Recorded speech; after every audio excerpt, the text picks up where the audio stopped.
RMC en campagne, c'est votre rendez-vous jusqu'aux législatives. Vous le savez, RMC qui sillonne les routes de France pour vous raconter la campagne des législatives autrement. Le premier tour, c'est dans 9 jours maintenant. Et ce matin, on prend la direction de l'une des plus grandes circonscriptions de France, 219 communes.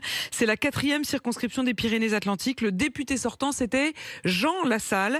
Mais il a décidé d'arrêter la politique. Mais vous allez voir, il y a quand même un Lassalle. Deux Lassalle, deux ambiances. C'est un reportage d'Alfred Orange et Romain Houg.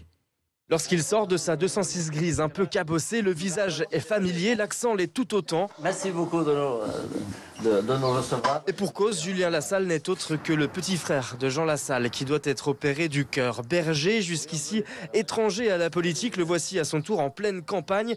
Commune après commune, cahier de brouillon à la main, le néophyte écoute et tente de convaincre. Ce que je suis sûr d'avoir envie, c'est au moins d'aller porter les évidences de ce territoire. Je ne me sens pas ni faible ni fragile pour ça. Si l'on a le nom, Julien Lassalle n'a pas la notoriété de son frère, ni la gouaille. D'ailleurs, le cadet est plus discret et certains électeurs s'interrogent sur sa candidature. Les villageois connaissent Jean Lassalle, mais Julien, à part les agriculteurs, ça va être très difficile. En plus du patronyme, Julien Lassalle doit aussi porter le bilan de son aîné à l'Assemblée, bilan qui, selon l'un de ses adversaires, le régionaliste Egoitz Urruti Etxea, laisse à désirer. Il a fait beaucoup de figurations, notamment les votes sur les néonicotinoïdes, sur les pesticides. Il a voté pour. Donc ça met en évidence quand même un mépris qui nous inquiète. Et puis encore faut-il pouvoir agir une fois élu, assure Annick Trundaï, la candidate La République En Marche dans la circonscription. Cette ruralité, pour qu'elle soit maintenue dynamique et en vie, il faut aussi pouvoir porter cette parole haut et fort. Alors je pense qu'on a quand même un petit peu plus de chances